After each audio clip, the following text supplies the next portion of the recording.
या गुरु ग्रंथ साहिब की कोई वाणी निकाल कर उसमें से कुछ पुस्तक बनाकर उसका जो नित्य पाठ करना या नमाज करना, ये एक ही बात है। और इनसे क्या होगा, ज्ञान यज्ञ होता है। ज्ञान यज्ञ क्या होता है, जैसे शाम को बताया था कि जैसे खेत में बीज के फिर उसमें खाद और पानी की आवश्यकता पड़ती है, और खाद उसमें बीजा नहीं है, खाद पानी डालते रहे तो वो किसान नहीं है। इसी प्रकार जो हम केवल ये नित्य नेम करते हैं, चाहे किसी भी वेदों के से, जैसे ओम भूर्भुवः स्वः ये मंत्र करते हैं गायत्री, ये भी नित्य नियम नमाज कहो, चाहे इसको नित्य नेम कहो, नित्य पाठ कहो। इससे एक क्या होता है, एक तो ये ज्ञान होता है कि हम कौन हैं, कहां से आए, हमारा उद्देश्य क्या है, ये याद बनी रहती है। और फिर इन पाठों से हमें ज्ञान यज्ञ का भी पुण्य मिलता है। ऐसी 5 यज्ञ हैं। एक यज्ञ है धर्म की, दूसरी यज्ञ ध्यान, तीसरी यज्ञ हवन की, चौथी यज्ञ प्रणाम और 5वीं यज्ञ ज्ञान की है। ये 5 यज्ञ हमें इस भक्ति मार्ग को सफल करने के लिए करनी होंगी, परंतु पहले वो बीजना होगा सत्य नाम का। सत्य नाम रूपी बीज के फिर ये करेंगे, तब वो हमारा सत्य नाम रूपी बीज फलेगा। अगर हमने सतनाम ले लिया और ये यज्ञ नहीं की तो भी वो नहीं फलेगा, क्योंकि बीज खाद पानी बिना उभर नहीं सकता। अब देखो, कोई भी क्रिया किसी भी पवित्र धर्म में चल रही है वो व्यर्थ नहीं है, लेकिन वो सुचारू नहीं है।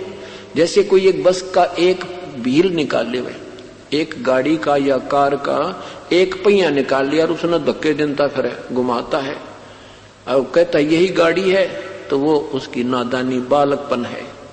हम कोई एक क्रिया कर रहे हैं, कोई व्रत कर रहा है, कोई गीता जी का पाठ से मुक्ति मान रहा है, कोई गुरु ग्रंथ साहिब की केवल नित्य उस वाणी से जप जी साहिब के पाठ से ही मुक्ति मान रहा है, कोई 5 वक्त नमाज करने से मुक्ति मान रहा है। परमात्मा कहते हैं ये तो तुम एक पहिया निकाल कर घुमाते फिर रहे हो गाड़ी का। ये सारे जोड़ जुगाड़ जुड़ कर ये सारे ठीक हैं, ये अंग सही है, लेकिन आपने जोड़निया ना पाया इनको, तो अब ये सारे जोड़ दिए या गाड़ी पूरी बन गई। ऐसे अपने सदग्रंथों में प्रमाण है।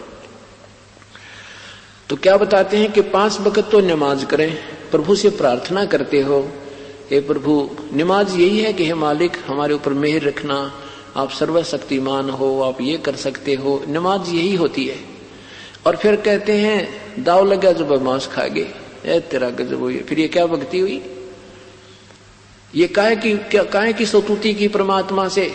अब जैसे किसी सेठ के पास जाते हो और सेठ से साहूकार से आप पैसा भी मांगते हो और उसके बच्चे के गर्दन पर पैर रख रहे हो, वो कैसे आपको पैसे देगा, कैसे आपकी सुनाई करेगा?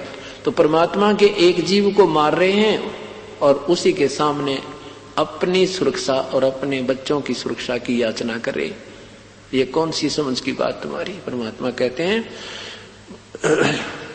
आदरणीय गरीबदास साहेब और कबीर परमेश्वर कहते हैं कि परमेश्वर को जैसे बाप को बड़ा बेटा भी उतना प्रिय होता है और छोटा पुत्र या पुत्री वो भी उतना प्रिय होता है, ऐसे ही तुम चाहे छोटे जीव को मारो चाहे हाथी को मारो, उस भगवान के लिए एक ही जैसे आप दोषी हैं। इसलिए कोई मुर्गा बकरी गाय या तुम सुअर कुछ भी खाते हो, मृग तोतर तीतर आदि, ये परमात्मा के जीवों को मारकर और फिर उसी से याचना करते हो, ये बंदगी नहीं, तुम तो एक रीस कर रहे हो।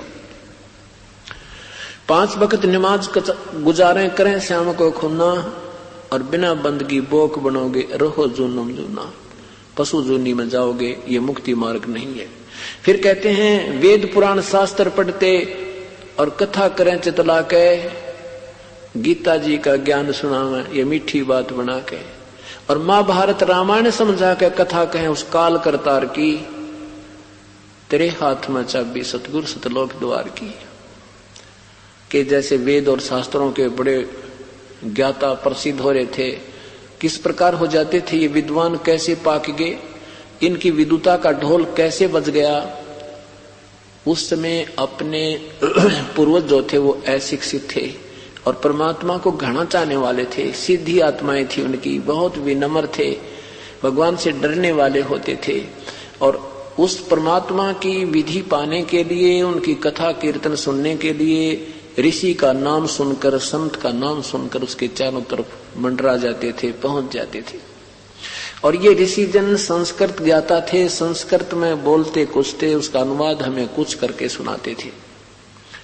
ये कैसे ऋषि जी कहलागे, महर्षि कैसे कहलागे? एक समय की बात है, एक यात्री जा रहा था। एक शहर में पोस्टर लगे थे कि एक बहुत बड़ा विद्वान आया हुआ है, बहुत बड़ा गीता और वेदों के ऐसे ज्ञाता आज तक कोई हुआ ना हो सकता। बहुत ही विद्वान पुरुष है, बड़े अच्छे संस्कृत के ज्ञाता हैं, वेदों को तो कंठस्थ याद। सोचा भी महापुरुष आए हैं और ज्यादा समय तो है नहीं, आध घंटा तो सत्संग सुनकर फिर आगे प्रस्थान करूंगा। समय हुआ, यात्री सत्संग स्थल पर पहुंच गया। उस महर्षि जी ने संस्कृत में अपना प्रवचन प्रारंभ किया। पहले संस्कृत बोलता रहा, आधे घंटे को संस्कृत ही उच्चारण कर रहा था, मीठी मीठी आवाज लगा के, मीठे मीठे ढंग से। त्वमेव माता च पिता त्वमेव बंधु च सुखा त्वमेव, यानी 1 घंटे तक वह न्यू बांड्या करते। तो यात्री ने सोचा भाई महर्षि आध घंटे का समय है, ज्यादा मेरे समय जितना मिल जाए वही कुछ श्रेयकर होता है। तो उसने सोचा अब चलते हैं। तब तक वो वक्ता जो है संस्कृत बोल रहा था, जो यात्री नहीं समझ पा रहा था, श्रोता नहीं समझ पा रहा था ये कह क्या रहा है। लेकिन उसकी मीठी आवाज से बहुत प्रभावित और उसकी प्रशंसा से लोग कह रहे थे ऐसा सुना, ऐसी ज्ञाता नहीं सुना। वो उठकर चल पड़ा। भी तो इतना समय है नहीं, बहुत सत्संग, इतना ही बहुत आज तो मुझे। आगे वो जा रहा था, रास्ते में उसने किसी एक पाली से, एक ग्वाले से रास्ता पूछा। तो ग्वाले ने कहा, यात्री ने कहा भी मैं उस गांव से आया हूं, उस गांव जा रहा हूं और भाई यहां थोड़ी सी देर सत्संग भी सुनकर आया हूं। तो उस पाली ने कहा कि आजा बैठ जा यात्री, मुझे भी बता दे महापुरुष ने क्या वचन कहे, मेरा भी कल्याण हो जा। मैं जा तो सकता नहीं क्योंकि मेरे पास पशु बहुत हैं, मुझे 2 बात जो सुनकर आया है बता दे। यात्री कहता है भाई ऐसा महापुरुष तो ना तो हुआ और ना हुआ, वेदों के ज्ञाता क्या कहने भाई, पूछो मत क्या बताऊं। तो वो कहता भी मुझे भी 2 बात बता दे, मेरा कल्याण हो जा। यात्री कहता भाई ये तो मुझे मालूम नहीं वो क्या कह रहा था, पर ऐसा विद्वान आज तक हुआ ना हुआ। अरे तेरा फूटे बाग थरे, स्वयं को ये मालूम रहा है जो तेरी समझ में आई नहीं, फिर भी उसका प्रशंसक है। इसको कहते हैं लोक वेद। इस लोक वेद के आधार पर वो महर्षि पाक रहे थे और उनको इन सदग्रंथों का ABC का भी ज्ञान नहीं था।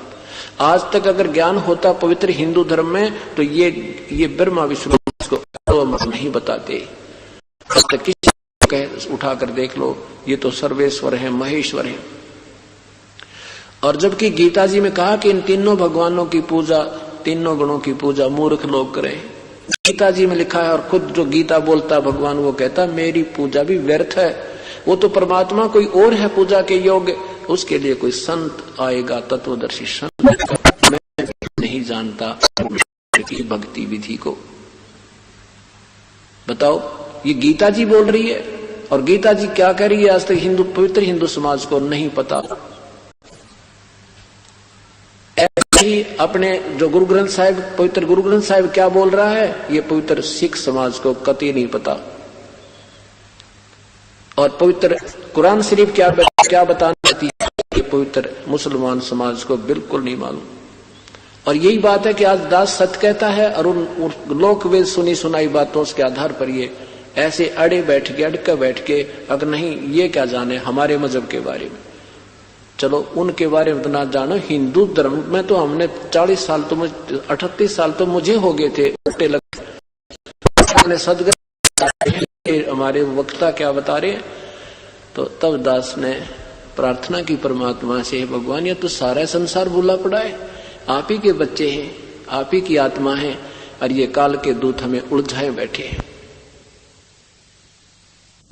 तो परमेश्वर ने इस दास को हिम्मत दी यह सत्य कहने की, और आज ये कड़वी कुलीन समाज को सुहागी। आज ये कुलीन अच्छी लगने लगी, सब खाने की चेष्टा कर रहे हैं, समाचार पत्रों को पढ़ रहे हैं। ठीक है, एक आधा स्वार्थी तो उछला कूदा भी है, ऐसा नहीं वैसा नहीं, तो उसको कहते हैं तो एक बार देख तो लो अपनी पुस्तकों को उठाकर।